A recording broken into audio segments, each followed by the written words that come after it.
Olá pessoal, tudo jóia?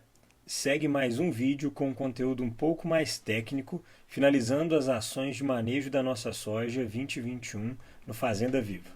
Como o nosso próprio nome já fala, né? Fazenda Viva, temos como um dos nossos principais pilares o incremento da vida boa dentro do sistema de produção agrícola. Sendo assim, é importante ressaltar que as nossas propostas de manejo estão sempre focando no aumento da atividade microbiológica do solo e incremento do equilíbrio do sistema produtivo como um todo, mas sem esquecer da parte financeira e segurança também, né? No entanto, até o atingimento desse equilíbrio, se faz necessário o uso de recursos químicos para o controle e, em alguns casos, prevenção de determinadas pragas e doenças que podem causar danos financeiros e comprometer a rentabilidade do produtor e, consequentemente, o sucesso do sistema de manejo que propomos como Fazenda Viva. Então tá, gente, com esse disclaimer feito, agora vamos às vias de fato, né? Como foi feito o manejo fitossanitário de ervas daninhas na primeira safra do Fazenda Viva. A cultura que foi plantada no verão de 2019, né, como safra 19-20, foi de milho e é um milho RR, mas ele não era um milho com resistência a lagartas. E no inverno essa área ficou toda sem plantio de nenhuma cultura de cobertura e com o gado pastejando a braquiária e as plantas daninhas também que ficaram, né, da cultura do milho no verão. Chegando nas primeiras chuvas, com a rebrota do picão, capim margoso, caruru, buva e outras plantas não desejadas no cultivo da soja, a gente fez um levantamento de plantas invasoras. Nós temos áreas com alta infestação de capim margoso, são reboleiras, né, de capim margoso, portanto a gente tem que trabalhar para contê-lo. Nós temos áreas com corda de viola, que seria lá na serrinha, que a gente chama de serrinha, e na parte da várzea.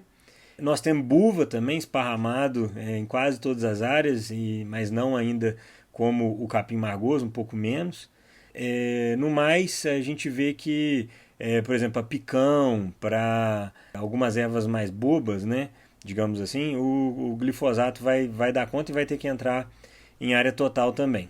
Então, para o manejo de plantas invasoras, a nossa estratégia foi a seguinte: aplicação de glifosato em área total, a aplicação de clethodim para manejo do capim margoso pré-semeadura, né? Nós começamos a fazer o manejo dele ainda em agosto, se não me engano, e fizemos mais uma de um herbicida sistêmico já com a soja nascida. Para a corda de viola a gente acabou tendo que fazer um manejo um pouco mais atrasado, enquanto a gente estava focado, né, no capim margoso.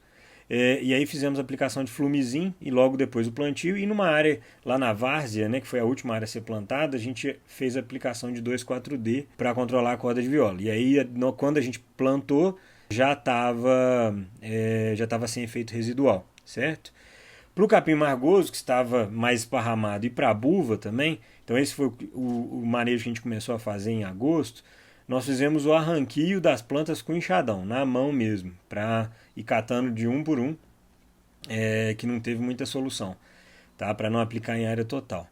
Bom, agora falando da parte de insetos em geral, né? A gente não conseguiu fazer uma análise mais detalhada da população de lagartas no solo e insetos na palhada do milho para, né, entender qual seria necessário alguma aplicação de inseticida junto da dessecação, mas a gente sabe que pelo histórico, né, de lagarta coró que já tinha na área e pelo fato de a área ter ficado com gado por mais de 5 meses, é bem provável que a pressão de insetos no início da lavoura seja grande. Então, portanto, a gente optou por utilizar um inseticida com cloropilifos na dessecação para limpar a área e não ter problema na germinação da soja, porque a gente não usou inseticida nem fungicida nas sementes, tá? Foi só biológicos.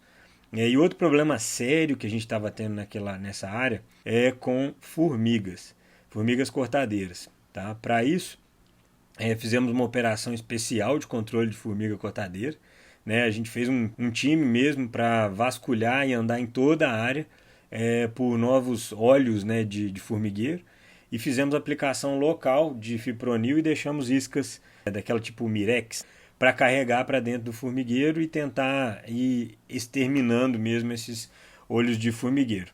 Então a gente foi marcando esses formigueiros e fomos fazendo acompanhamento até a extinção deles. Tá? Esse problema de formiga está quase resolvido, mas ainda é um grande problema na área. Como a gente não usa muito inseticida de área total, né, as formigas acabam resistindo ainda mais. Né? E olhando para o manejo nutricional e biológico da lavoura de soja também, junto com os herbicidas, nós aplicamos um microbiológico com ação de aceleração da ciclagem de nutrientes da palhada e para inoculação também do sistema já com tricoderma, para ajudar, né, na prevenção de doenças de solo.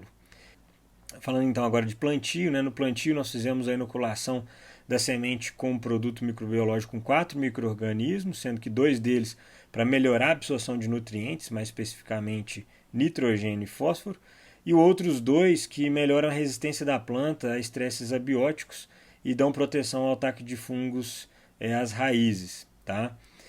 No micron a gente aplicou EM de mata nativa, produzido por nós mesmos, numa dosagem de 400 ml por hectare. 1 litro por hectare de um fertilizante líquido com micronutriente e alguns hormônios para início de desenvolvimento da soja, né?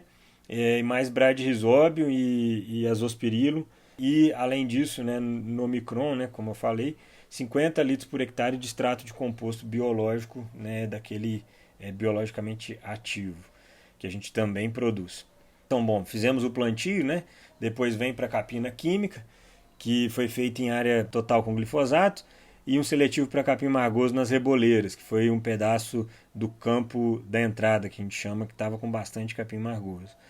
E na capina química a gente também fez a aplicação de ácido bórico, que foi a segunda dosagem, na verdade. Na primeira a gente entrou um pouco antes, com a primeira de biofertilizante, mas a gente fez a segunda na capina química, com 500 gramas por hectare, porque estava dando alguns sinais de deficiência. A partir então do segundo trifólio, a gente iniciou a campanha de aplicação de biofertilizante, que a gente joga 50 litros por hectare, de forma quinzenal até a senescência da planta. Né?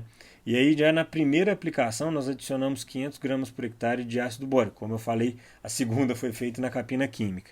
E também adicionamos cobre elementar na dosagem de 500 gramas por hectare na segunda e terceira entradas do biofertilizante. Tá? Cobre já pensando em prevenir algum tipo de doença fúngica. O manejo de doenças fúngicas foi feito com aplicação calendarizada, né, de fungicidas. Então vamos lá. A primeira foi com elatos, que é estrobirulina e pirazol carboxamida, e bravonil, que é clorotalonil. Então eu não sou muito bom nesses nomes, mas foi o elatos, o produto, e bravonil. E a segunda foi feita com cypres e elatos novamente. O cypres é um triazol. Nós não fizemos o MIP, né, para entendimento da presença de ferrugem ou outras doenças fúngicas de folha tão bem feito. Né? Então a gente optou por fazer 2 aplicações de fungicida, sendo que a primeira delas, como falei, foi durante a floração e a segunda 15 dias depois. E deixamos uma área com mais ou menos 8 hectares somente com uma aplicação, que obteve de fato a mesma produtividade e não apresentou nenhuma doença fúngica. Assim como no restante da fazenda. A fazenda foi toda bem limpa mesmo, sem nenhuma doença significativa. Então a gente aprendeu que é preciso um monitoramento mais crítico em relação a doenças fúngicas em geral. Nós vamos fazer isso nas próximas safras, certo? E no restante do manejo, tirando os venenos, né, 10 dias após a segunda aplicação do fungicida, nós entramos com a aplicação de biofertilizante, mais EM e mais um produto biológico para controle de doenças foliares. Tá? Ele tem, se não me engano, são 3 micro-organismos também, que tem uma característica de proteger a folha contra doenças de final de ciclo foliares. Tá? No caso dos insetos, nós fizemos um MIP periódico para identificação e tomada de decisão sobre o manejo, e nosso único problema foi a presença do metálico. Ele é bem bonitinho e ele é meio metálico, por isso ele chama metálico. Chama não, né? Ele é conhecido comumente como metálico aqui na nossa região. E ele nem é uma praga primária, mas começou a ter populações muito altas, portanto a gente teve que agir. Essa aplicação de inseticida ocorreu antes da floração da soja, e nós aproveitamos e aplicamos um inseticida que já pudesse atingir as nifas do percevejo. Depois dessa aplicação, nenhuma outra se mostrou necessária, É interessante notar que a gente viu também baixa presença de inimigos naturais. Não sei, talvez será o cloropilifos que a gente jogou na dessecação, porque ele é meio violento, né? E é importante também ressaltar que as nossas sojas eram ambas hipro, né? Então elas são resistentes a algumas lagartas. E aí, para finalizar, né, já na colheita, nós tivemos que dessecar a parte da 6410, porque ela demorou uns 15, quase 18 dias a mais para maturar do que a 5917. E é isso, pessoal. Esse foi um breve resumo do manejo fitossanitário de herbicidas que empregamos no primeiro cultivo, né, na Fazenda Viva. E se você está gostando do nosso conteúdo, curte, compartilhe e divulgue com os amigos, grupo de WhatsApp e tudo mais, que a gente promete bastante coisa interessante para vocês aí nos próximos capítulos da nossa história. Um grande abraço e até o próximo conteúdo.